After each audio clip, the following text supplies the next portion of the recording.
Бәгъд, мөхтәрәм мөселман кардәшләр, Аллаһ Субханаһу ва Тәгалә ошо җомга көннәрен мөбарәк кылсын. Кылган гыйбадәтләребезне, кылган намазларыбызны, тоткан уразаларыбызны, һәр барча итагатьләребезне Аллаһ Тәгалә кабул кылып, кимчелекләрен кечерә күрсен. Камил кылсын шул гыйбадәтләребезне дәвамлы кылсын. Һәрбер сулышыбызда Аллаһ сүзе белән, иман белән яшәргә һәм дә шушы дөньядан киткән вакытта да ла илаһа илляллаһ Мухаммад Расулуллаһ дип китәргә насыйп әйләсен. Мөхтәрәм кардәшләр, Аллаһ Субханаһу ва Тәгаләгә әйткән һәрбер сәламәләребез ирешеп торсын. Пәйгамбәребез саллаллаһу алейхи ва сәлләмгә әйткән салават шәрифәләребезнең шулай ук аның рухларына ирешергә насыйп булсын. Мөхтәрәм кардәшләр, бүген сөйләшеп китәсе сүзебез булыр иншааллаһ мөэмин мөселманның сыйфатлары турында. Мөэмин кешесе нинди булырга тиеш. Чөнки күп кенә сораулар туа шулай бит инде. Менә без хәзерге вакытта беренче буын коммунизмнан соң ислам белән яши башлаган беренче буын. Әле безнең хаталар күп. Без һаман да эзләнәбез. Пәйгамбәребез саллаллаһу алейхи ва сәлләм 23 елда тәрбияләсә, сахабаларны шулай бит 23 елда алар инде икенче тормыш белән яши башласалар, әле безнең 30 елга якын була инде шулай бит. Әле һаман да без гомеребезне, тормышыбызны үзгәртеп бетерә алмыйбыз. Моңа әлбәттә сәбәпләре бик күп. Монда хәзрәтләрнең үзләренең дә әле теге эзләнүләре бара. Я гыйлем җитеп бетми, ихласлык җитеп бетми шулай бит. Монда шулай ук бар проблема. Кешеләрдә дә дөньяны калдыра алмыйлар һаман да. Шулай ук дини өлкәдә эзләнүләр бар. Я бер сектага барып ябышып карыйлар шулай бит. Кайсы матур сөйләсә шуның белән йөреп карыйлар.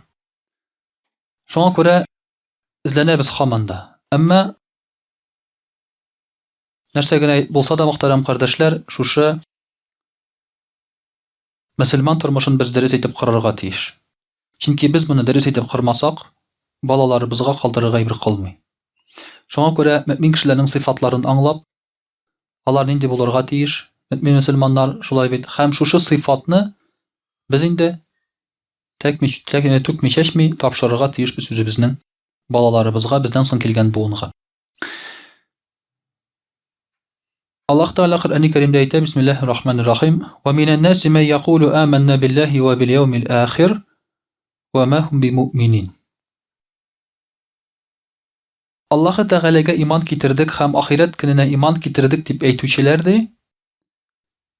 Алар чынлыкта шундый кешеләр бар ди. Алар чынлыкта иманлы түгел ди. Алар үзләре әйтәләр: Без иман китердек Аллага һәм ахират көненә, әмма чынлыкта алар иманлы түгел ди. Монда сүз бара мөхтәрәм кардәшләр, мунафиклар турында, ягъни икейөзле кешеләр турында. Алар берне сөйләп, әмма күңелләрендә аларның икенче. Менә бу мунафиклык, икейөзлелек азмы күпме безнең күбебездә бар. Әле һаман да шулай бит ике арада йөрибез. Дөнья белән дин арасында. Пәйгамбәрбез саллаллаһу алейхи ва сәлләм вакытында ачык мунафиклар булган, ягъни алар кафир булганнар күңелләрендә. Моны яшергәннәр. Пәйгамбәрбез саллаллаһу алейхи ва сәлләм аларны белгән, аларның исемләрен әйтмәгән. Хәзерге заманда мунафиклык бераз икенче төрлерәк. Без кафир түгел, әлхәмдүлилләh.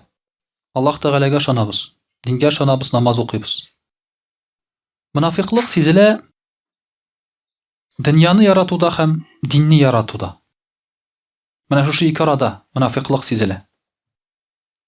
Дөнья өчен курку күңелдә бар. Һәм шуңа күрә дә без кайбер дин тыйган әйберләрне эшләргә мөмкинбез. Шунда мунафиклык бар. Бу нифакул гамәл дип атала. Гамәлләрдә мунафиклык, иманда түгел. Әмма бар шундый кешеләрдә, намаз укымаган татар кешеләр арасында инде бу гадәттә Аллага ышанам, ахиратка ышанам дисәләр дә, алар үзләре дөреслектә иманлы түгел. Булар үзләренең иманлы түгел икәнен белмиләр.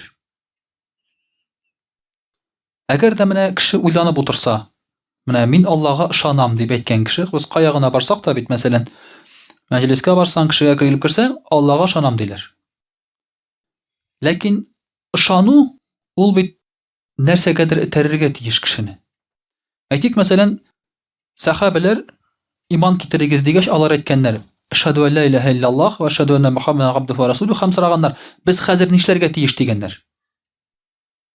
Аларга әйткәннәр: "Син гысел ал, тәһарәт ал, намазга бас." Аһа, булда аңлашылды. Ягъни иман, ышану ул сине ниндидер гамәлгә этәрергә тиеш. Хәзерге гади татар кешесе, мәсәлән, аның нинди гамәле бар иманына күрә? Шулай бит, андый гамәл юк. Әгәр дә кеше, мәсәлән, иртә белән тора, уяна, сәгать 7-дә, мәсәлән, 6-да будильник шалтырый, уянды, эшкә барырга кирәк. Бу кеше әйтә: "Эшкә бармасам, мине эштән куалар." Ул моңа ышана, шулай бит. Һәм шуңа күрә теләсә теләмәсә дә иртә белән чыгып эшкә китә. Кемнең эшкә барасы килә иртә белән? Беркемнең эшкә барасы килми, шулай бит. Беркемнең эшкә барасы килми. Теләсә теләмәсә дә ул торып эшкә китә, чөнки эштән куалар. Эштән кусалар нәрсә була? Акча булмый. Акча булмаса нәрсә була? Ипотека, кредит, коммунальные услуги, машина, тегесе монсы түләп булмый. Түләмәсәң нәрсә була?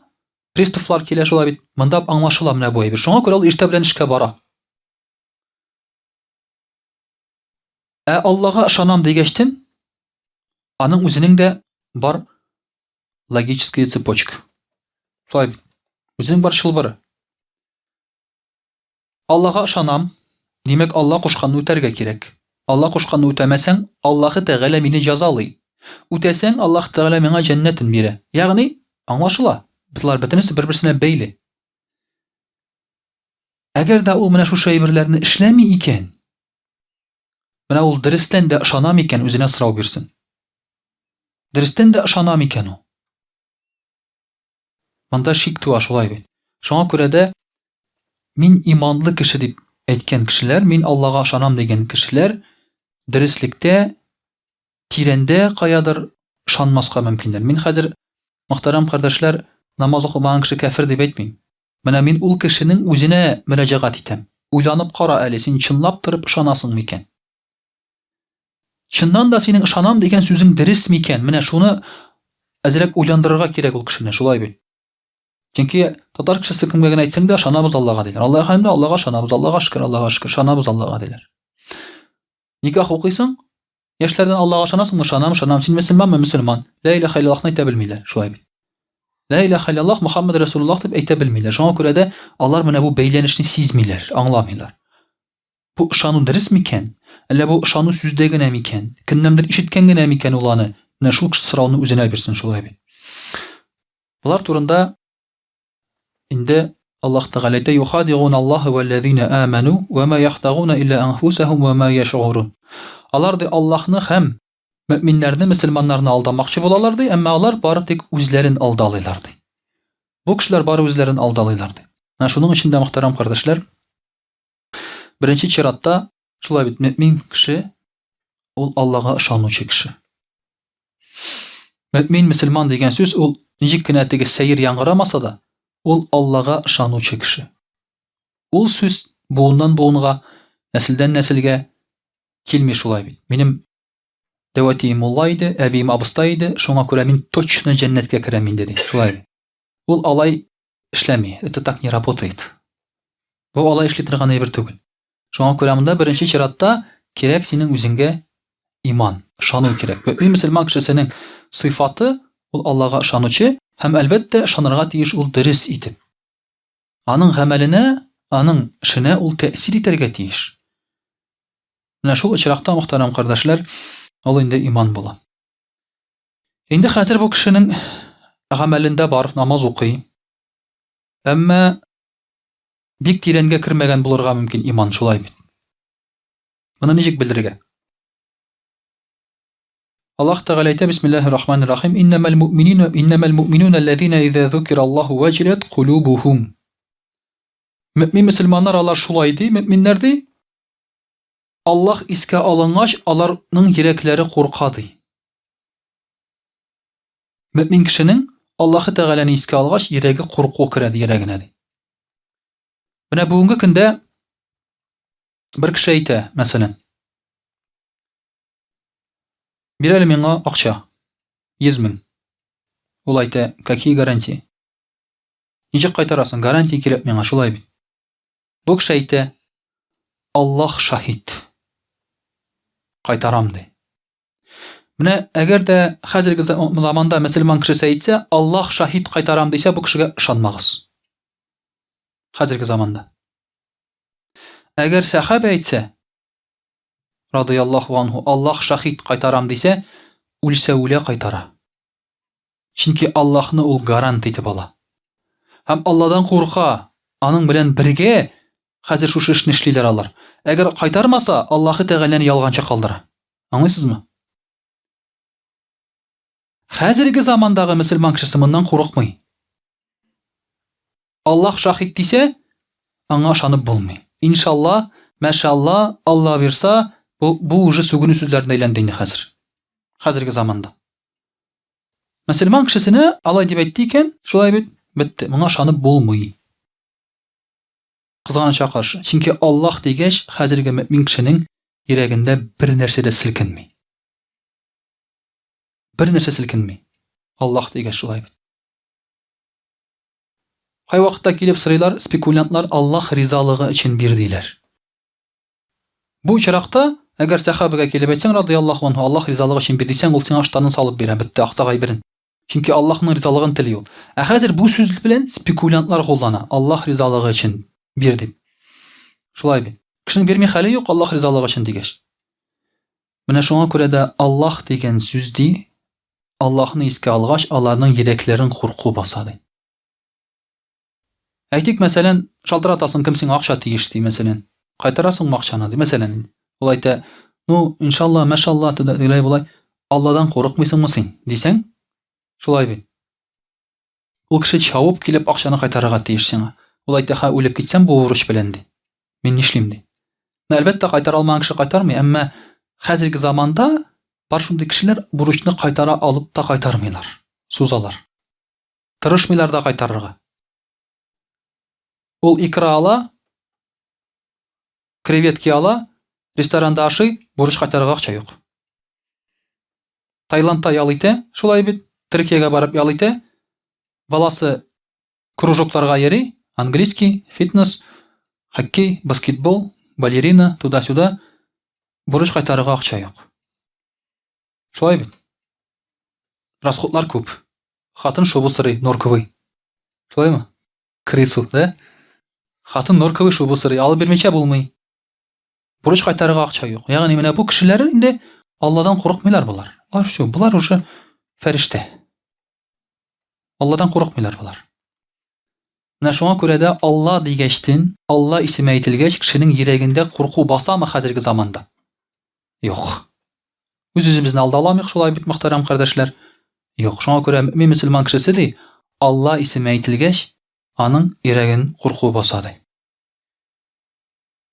Дәвам итеп әйтә Аллаһ Тәгалә: "Ва иза тулият алейхим аятуху задатхум иманан ва ала раббихим ятаваккалун." Коръан аятлары укылгачтын аларның иманнары арта ди. Коръан укылгачтын аларның иманнары арта. Алар ныгып китәләр шулай бит. Коръан аятлары укыганда. Ә безнең Коръан аятлары укыганда кешеләр чыгып качалар мәчеттән. Шулай бит. Ну, дөрес, кемдер ашыгам ди, шулай бит инде кемдер. Коръан аяты укылган вакытта сөйләшмичә кеше тын каламы хәзер? Менә Коръан аяты укыла башлый, тын кала. Тын каламы кеше? Юк, сөйләшә, анда Коръан укылганда укыла ярар. Ялмаса намаздан соң менә Коръан укыган вакытта шулай бит. Кемдә булса туктап, Коръан укыла дип хушланып торамы? Юк, эшен эшли ул, шулай бит инде. Эшен эшли ул. Шуңа күрә дә бу кешеләрнең иманнары арта, мөминнәрнең ди. Һәм алар нинди? Аллазина юқимуна ас-салата ва мимма разaqnahum yunfiqun. Алар намаз укыйлар, әмма намаз укыйгы дими? Юсаллун дими? Юқимуна ас-сала. Алар намазда торалар ди. Алар озак вакыт намазда торалар. Валлазина юсаллюн дими Аллаһ Тәгалә намаз укыйлар гына дип. Алар намазда торалар, ягъни урысча әйтсәк, выстаивают намаз. Намазда торалар, гел намаздалар. Вакыт булды намазга баса. Төнне торды тәһаҗҗүдтә. Намаз укый башласа, заг итеп хушланып намаз укый. Һәм әлбәттә инде садака бирәләр. Шулай бит. Аллаһ Тәгалә биргән ризыкны бирәләр ди. Валлази ва мимма разакнахум юнфикун. Садака әйтүш святое. Мөхтәрәм кардәшләр, аны мөмин мөселманның сыйфаты ул, шулай бит, садака бирү. Улаика хумул муъминуна хакка. Менә бу чын мөминнәр ди Аллаһ Тәгалә әйтте. Бу хакыйкый чын мөминнәр ди.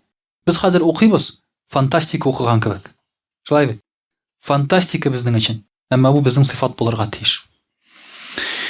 Икенче аятында Аллаһ Тәгалә әйтә: Бисмиллаһир-рахманир-рахим. Иннама кана каулул муъминина иза ду'у иля Аллаһи ва расулихи лияхкума байнахум ан якулу сами'на ва атa'на ва улаика хумул муфлихун. Әгәр дә мөселманнар арасында берәр проблеманы хәл итәргә Аллаһ әмренә мөрәҗәгать итсә мөминнәр ди, алар нәрсә дип әйтәләр? Сами'на ва атa'на. Ишеттек һәм буйсындык диләр ди. Ягъни Аллаһның хөкеме алар өчен җитә. Алар өчен җитә. Менә бүгенге көндә Аллаһның хөкеме җитәме мөмин кешесенә? Юк. Менә бер хәзрәттән бер хәзрәткә йөрүче бар мөселманнар. Миңа да киләләр, алар киләләр дә: хәзрәт, менә безнең ике арада проблема бар, әйдә хәл ит әле. Әгәр алар синең яныңа килгәннәр икән икәүләп, димәк бит инде алар синең хөкемең белән риза булырга тиеш. Ә синең хөкемең ул Аллаһ хөкеме. Әмма алар риза булмый. Син инде өченче хәзрәт. Син хәзер өченче хәзрәт инде. Алар килгән. Хәл синең белән бетми. Алар баралар 5-сенә, 6-сына уртак фикергә килмәячәкләр. Берсе алып бара үзенең хәзрәтенә, икенчесе алып бара үзенең хәзрәтенә. Менә шулай йөриләр. Уртак фикергә килмәячәкләр, чөнки синең хөкемеңә алар риза түгел. Аллаһ хөкеменә алар риза түгел. Мөхтәрәм кардәшләр, кемдер әйтә, бу бит хәзрәт сөйләгән сүз ул. Хәзрәт, әгәр дә син хөкем кылырга килгәнсең икән, дин белән, ул дин сүзе белән сөйли. Ул ялгышса гынахаңа. Син шуңа риза булмадың икән, син Аллаһның сүзенә, хөкеменә риза булмадың. Хәзерге вакытта, мөхтәрәм кардәшләр, бик сирәк кешегә хәзрәт сүзе яки Аллаһның хөкеме ул закон. Мәсәлән, хатын-кызлар өчен дә шулай. Ире икенче хатын алып кайтса, кем риза моңа? Нинди хатын-кыз риза моңа? Шулай бит. Шуңа күрә мин әйтәм, хатын сайлаганда ике генә сорау бирергә була. Хатын-кызның нинди икәнен белергә. Иреңнең икенче хатын алуына син ризамы? Һәм сиңа күпме мәхер кирәк? Бетте. Шушы ике сорау белән хатын-кызны ачып саласың. Күпме мәхер кирәк дип сораганда син аның нәфсен беләсең, нинди икәнен? Шулай бит. Нәфслеме, юкмы? Һәм икенче хатынга риза булсын дип сорагачтан иманын карыйсың. Аллаһның хөкеменә риза булса, димәк иманлы. Бетте, бүтән сорау бирә кирәкме аңа? Синең күзләрең нинди төстә, син үзең нинди төс яратасың? Син кич белән прогулкалар яратасыңмы? Култыклашып йөрергә шулай бит урамда. Менә шуның турында без сөйләшәбез. Ә син нинди ризыклар ашыйсың? Шулай бит. Җин, тузга язмаган әйбер сөйләшәбез без. Аллаһның хөкеменә ди риза ди. Мөминнәр ди. Килеп сорадылар ди. Шушы Аллаһның хөкеменә җавап алгач, алар риза ди. Менә мин сезгә әйтәм, мөхтәрәм кардәшләр, кем шушы хөкемгә риза булса, ул кеше ота. Бер кеше булай дип миңа килеп әйтте. Мин аны сезгә сөйләгәнем бар инде. Искегезгә төшерәм. Бер кеше миңа килеп әйтте: "Хәзрәт, кредитка машина алырга ярыймы? Мин таксист." Беләсезме ни җаваплылык? Хәзер мин бу кешегә әйтәм икән, юк дип, ул машинасыз кала. Аның машинасы искергән, таксида эшләргә инде хәзер яңа машина кирәк. Хәзер мин әйтәм икән, машина алма дип, ул эшсез кала. Машинасыз кала, эшсез кала, шулай. Акчасы булмый эшләргә. Әгәр әйтәм икән, ярый дип. Кредитный система белән, банк белән бәйле килеп чыга, шулай бит. Ул хәзрәтләргә җавап бирергә җиңел түгел, шулай ук. Бу кешегә әйтәм, юк, ярамый. Юк, ярамый, ул банк системасын әйтәм, ярдәм итмәгез банк системасына, ярамый. Бер атна үтте микән, ике атна үтте микән, бу кеше килеп җитте мәчеткә. Ул әйтә: "Всё, ярый ди, син әйттең ди, мин риза ди. Алмыйм ди кредитка ди." Бер атна, ике атна үтте микән, килде бу. Жаңа машина алдым ди. Әйтәм, ничек? абый килеп акча бирде. Ничек булдыра аласың, шулай түләрсең дип әйтте ди. Гомердә миңа абый ди, алай булышканы юк иде ди. Килде дә ди, бирде ди. Менә ди, машинаң тузды ди. Ал ди. Җаең булганда түләрсең ди. Ул инде хәзер ул машинаны эшләде шуның белән, эшләп яңа машина алды, түләп бетерде. Ул машинасы туздырып, менә тагын яңа машина алды инде хәзер. Инде хәзер шулай эшли инде кеше, ул кеше. Ягъни Аллаһның хөкеменә риза булсаң, ул кеше ота мөхтәрәм кардәшләр. Мөэмин кешегә нәрсә буласың? Мөэмин кеше булып яшәргә җиңел түгел, мөхтәрәм кардәшләр. Мин әйтмим сезгә, мөэмин булсагыз, иманлы булсагыз, рәхәт яшисез дип. Әмма мөэмин кешегәнең тормышы бәрәкәткә әйләнә. Пәйгамбәр саллаллаһу алейһи ва сәлләм әйтә: "Мин гаҗәпләнәм мөэмин кешенең гамәленә, эшенә" ди. Бу ди бары тик мөэмин кеше өчен генә шулай була ди. Әгәр дә берәр ди яхшылык килсә мөэмин кешесенә ди, куаныч килсә ди, ул шөкер кыла да ди, аңа савап була ди. Әгәр дә берәр авырлык килсә мөэмин кешесенә ди, ул сабырлык кыла ди, аңа савап була ди. Менә бу мөэмин кешесенең мөхтәрәм кардәшләр тормышы, аның бөтен тормышы бәрәкәткә әйләнә. Мөэмин булып кеше бөтен тормышын бәрәкәткә әйләнә. Аның гел плюс. Начарлык килсә дә плюс, яхшылык килсә дә плюс. Ә менә мөэмин булмаса кеше, ул аңа гел минус. Начарлык күрсә газаплана, савап булмый аңа, чөнки ул сабыр итә белми. Яхшылык килсә, шулай ук гынах, чөнки ул шөкер итә белми. Менә бу мөэмин кешесенең мөхтәрәм кардәшләр, бу дөньяда яшәүнең плюсы, файдасы. Шуңа күрә дә бер вакытта да теге уйламаска кирәк, менә мин мөэмин булдым, мөселман булдым, аның белән җиңеп булмый дип. Без бит нәрсәгә алданабыз дөньяга? Нәрсәгә хәрәмгә керәбез? Нәрсәгә гынахка керәбез? Чөнки мөэмин булу, иман безнең хаҗәтләребезне канәгатьләндерми дип уйлыйбыз без. Шуңа күрә мөэмин булсаң акча эшләп булмый, мөэмин булсаң гаиләне туендырып булмый, мөэмин булсаң бу килми, тегеләй әйтми, булай әйтми, дәваланып булмый дип уйлыйсың. Мөэмин булсаң, мөхтәрәм кардәшләр, бөтен нәрсә яхшыга була сиңа. Инде иншаллаһ русча сөйләп китәрбез. Аузу биллахи минаш шайтанир раджим. Бисмиллахир рахманир рахим. Дорогие друзья, мы сегодня с вами говорим о качествах верующих. Это очень нужная и полезная тема, потому что мы верующие, но какими качествами мы должны обладать, порой не знаем. Либо знаем, но забываем. И порой смотришь на верующих и думаешь, не хватает им качеств истинных верующих. Потому что о нас, смотря на нас, на мусульман, судят о религии, об исламе. Очень часто вот так люди отворачиваются от ислама, смотря на верующих. Или наоборот, приходят в ислам, смотря на верующих. Говоря, вот мусульмане такие, вот мусульмане сякие. И действительно, когда вот, например, раньше даже до революции описывали жизнь татар, татары они ассоциировались только с исламом, магометане говорили про них, да? Описывали их жизнь. И других народов это восхищало. Вот татары, говорят, чистые, усердно молятся, да? Своих жен закрывают от других глаз и так далее, и так далее. То есть даже писал один из, вот недавно только, да, было опубликовано, писал один из таких русских ученых, татары, говорят, очень дотошные в чистоте, говорят, они моются несколько раз в день, говорят, там прямо уж слово в слово написано, даже, говорят, задницу моют. То есть это его удивило, даже, говорят, они там, говорят, моют. Прям, ну, я слово в слово говорю, это было так написано в книге. Видимо, раньше это было, то есть, нормальное употребление этого слова, это сейчас только туда посылают. То есть, это же от ислама идет. Это идет от ислама. То есть, это вот люди смотрели на это и делали выводы. Значит, раз ислам, религия так велит, соответственно, уже хорошо.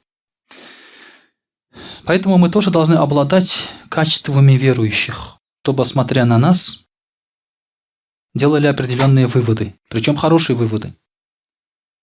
Но прежде чем, дорогие друзья, говорить о каких-то внешних факторах, о том же мытье там, и так далее, это у нас есть, борода, мы в свое время с вами очень заботились о внешнем факторе. Очень заботились. Заботились о коротких штанах. Это по ханафитскому мазхабу даже это важно. Это чтобы до щиколоток было, да? Не ниже щиколоток. Это борода по ханафитскому мазхабу. Вообще брить бороду харам. Это все. То есть мы заботились об этом, о таких вещах очень сильно. Но забыли позаботиться о сердце. Ведь иман, верующий, это тот, кто обладает иманом в сердце прежде всего. То есть ты должен воспитываться изнутри, а не снаружи. Я как-то вот продал машину, звоню одному человеку, точнее он мне звонит, вот хотим купить твою машину. Я говорю, ну хорошо. Когда приедете? Вот в это время приедем. Я говорю, вы точно приедете в это время? Мне вас ждать, или вы опоздаете там, или не приедете, например? Ты что? Как приедем, увидишь, кто мы такие. Мы слова на ветер не бросаем. Ну. Я говорю, фу, серьезные люди приедут. Ну, приехали, бородатые братья. Это люди, которые не обманывают, честные, хорошие, то есть мусульмане. Ровно, четко все приехали. Все, давай оформлять туда-сюда. Чуть-чуть денег у них не хватило, 4000. Они увезли машину мою. Мы к тебя сейчас приедем, вышлем.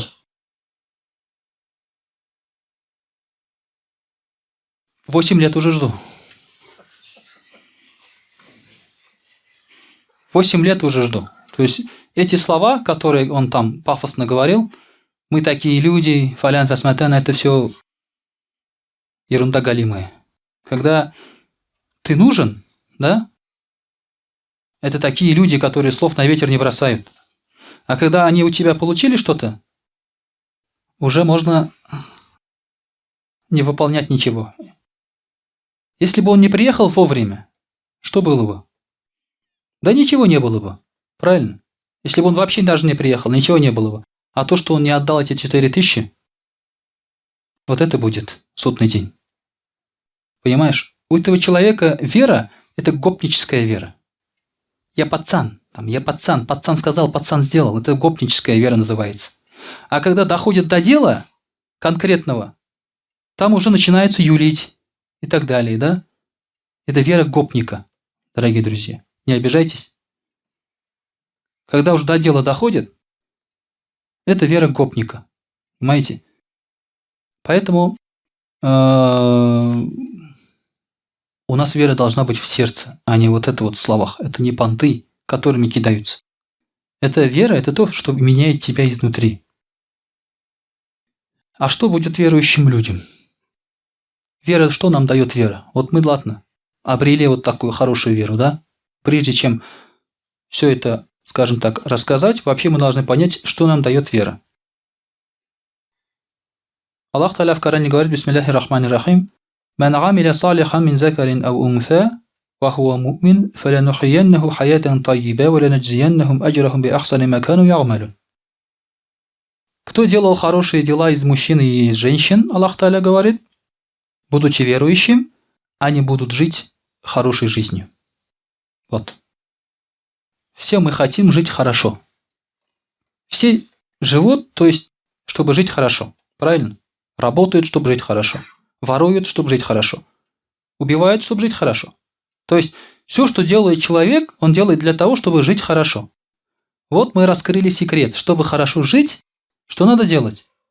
Надо ведь верующим и делать хорошие дела. Недостаточно просто быть верующим или просто делать хорошие дела. А надо делать хорошие дела, будучи верующим, они вместе идут. Вот тогда, говорит, вы заживете, Аллах Та'аля говорит. Вот тогда мы построим коммунизм, да? В кавычках. Вот тогда мы заживем. Потому что строили 70 лет коммунизм, мы так и ведь не узнали вот это механизмы, как надо строить. Оказывается, хорошие дела должны быть вместе с верой. Вот знал бы Ленин, да, этот аят. Может быть, сейчас жили бы при коммунизме. В хорошем смысле этого слова. Вера вместе с хорошими делами. И Аллах Та'аля говорит, и мы вас вам вознаградим тем, что вы лучшим даже, что вы делали. То, что мы делаем, хорошие дела, Аллах вознаграждает нам лучшим. Потому что если сравнить то, что мы делаем в этой жизни, хорошие дела, да, награда за это рай может быть? Нет, это несправедливо. Рай слишком хорошо для этих дел. Поэтому Аллах Тааля несправедливо вознаграждает, а еще лучшим дает. Дает еще лучшим. Понимаете? Мы сделали какое-то маленькое дело. Может быть, даже не стоит внимания. Аллах дает нам взамен больше и лучше. Аллах Тааля в Коране говорит: Бисмиллахи рахмани рахим. Ля икраха фиддини кад табаяна рушду миналь гайи. В религии, говорит, нет принуждения. Поистине, говорит, правильный путь, он отделился от обманного. В религии нет принуждения, дорогие друзья. Действительно, в исламе не могут заставить человека уверовать. В исламе нет процедуры, которая делает человека верующим насильно. В христианстве человека крестят, и он становится христианином. Вот над малышом эту процедуру проводят и говорят, он сейчас верующий, как бы христианин. У нас в исламе нет такой процедуры. Нету. Что бы ты ни сделал там. Имя даешь ребенку, имя даешь, ты не делаешь его мусульманином.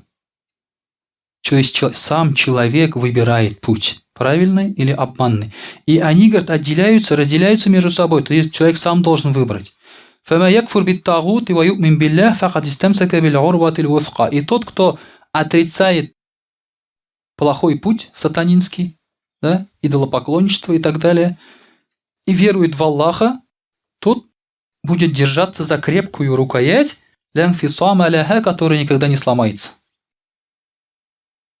То есть он уже действительно обретет главную дорогу. Верующий – это тот, кто отринул все эти ложные убеждения и оставил только Бога. Вот это истинно верующий человек.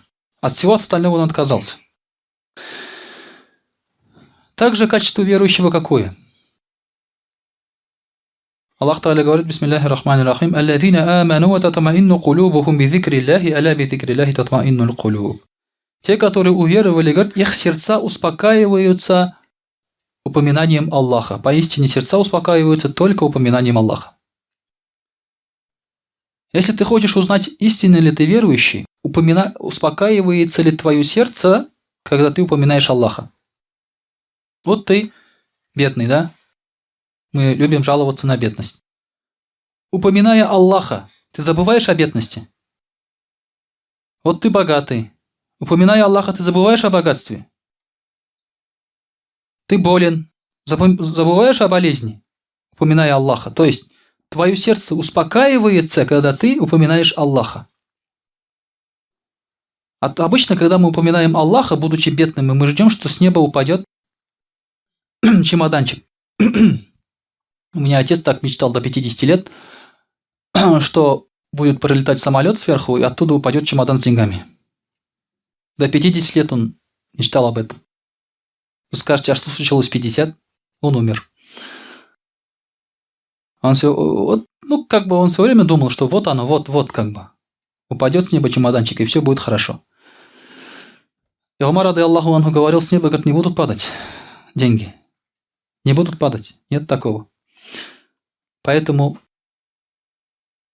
успокаиваются ли сердца упоминанием Аллаха? Когда мы говорим, вспомнили Аллахе, об ахирате, вот это очень важно, дорогие друзья.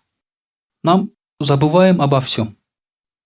Все. И у нас может проблема, не проблема. Также Аллах Тааля в Коране говорит про верующих. Он говорит: Бисмиллахи рахмани рахим. Благочестие, говорит, это не тогда, когда ты поворачиваешь голову на восток или на запад. Благочестие, говорит, это когда ты уверовал в Аллаха, в судный день, в ангелов, в книги, в пророков, и отдаешь деньги, садака, любя эти деньги, то есть, причем отдаешь не плохое что-то, а хорошее отдаешь, то, что тебе самому надо, в чем ты сам нуждаешься. Это очень редко, кстати, бывает. Тяжело, потому что и отдаешь эти деньги кому? Близким, потому что близким отдавать тяжело. Легче отдать на улице кому-то чужому, чем близкому человеку деньги, потому что отдашь деньги близкому, он живет хорошо, и ты начинаешь уже завидовать. Да? Это тяжело на самом деле. А так отдал, забыл. Отдаешь сиротам, отдаешь нищим, отдаешь путникам, которые остались без денег.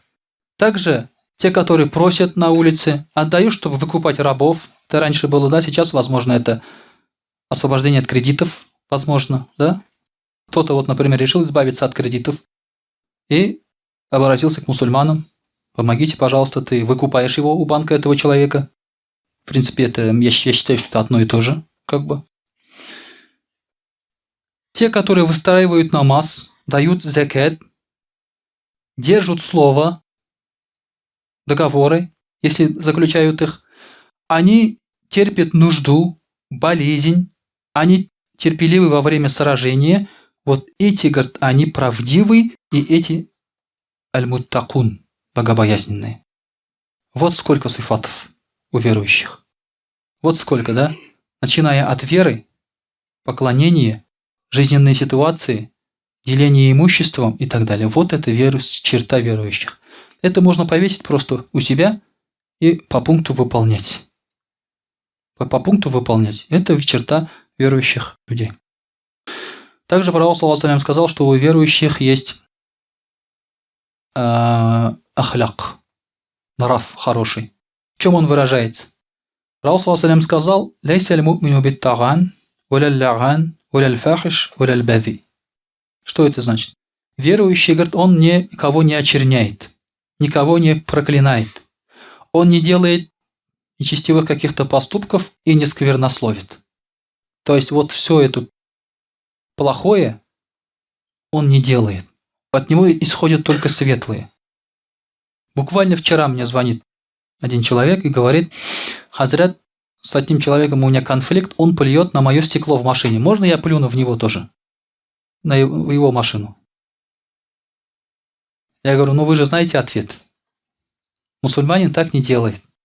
Не уподобляется. Он терпит. Ну куда деваться?» Я однажды вышел утром там, под балконом оставил машину, а там лежит средство защиты. Да, понимаете, о чем я?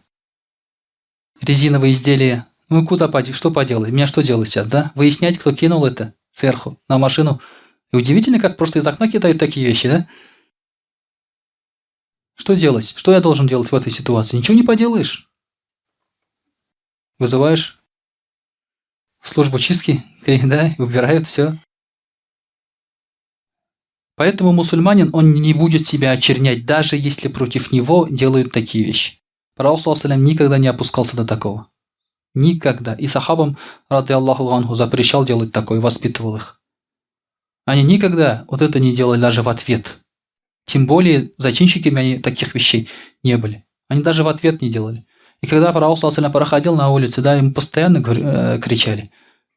«Будь ты проклят», ему кричали. «Будь ты проклят». «Ассаму алейка», ему говорили. Лишь бы ты отравился, лишь бы ты умер, ему кричали. Вот, представляете, пророку Аллаха кричать так на улице. Сейчас обычному человеку не будешь кричать, правильно? Пророку Аллаха так кричали. Аиша, рады Аллаху анха, не выдержала. Она шла с ним, с пророком, саллаллаху, повернулась к этим людям и говорит: «Ва алейкум уссам», и пусть Аллах вас тоже отравит. «Ва лягнатуллахи алейкум», будьте вы прокляты, она начала. Пророк саллаллаху сказал: «Эй, так нельзя». То есть достаточно сказать просто «Ва алейкум» и вам. Пророк саллаллаху отвечал так, когда ему говорили «Ва алейкум», и все. Больше он не продолжал. Вот это было максимум, что он отвечал. И никогда он не уподоблялся. Никогда. Поэтому, дорогие друзья, это вот качество верующих. Это чистота, это духовность. Чистота в сердце, в теле, в делах и во всем. Иншаллах, когда дойдем до такого уровня, я верю, что это возможно, все зависит только от нас, дорогие друзья. И жизнь поменяется. И наши дети, они останутся с хорошим наследием, на самом деле. С хорошим наследием они останутся. Можно блуждать, искать себя в этой жизни очень долго и не найти в конце концов. а можно просто вот работать по этим правилам. В Коране все сказано четко. Не надо здесь, тут даже двоякого понимания нету. Все, прямо все понятно, все сказано. Иншаллах, дорогие друзья, надеемся, что Аллах одарит нас истинным иманом, истинной верой, которая будет сиять у нас в сердце и в этом мире, и в ахирате. وأقول قولي هذا واستغفر الله الغفار لي ولكم ولسائر جماعة المسلمين الحاضرين أجمعين إنه هو الغفور الرحيم الجواد الكريم وسميع الدعاء.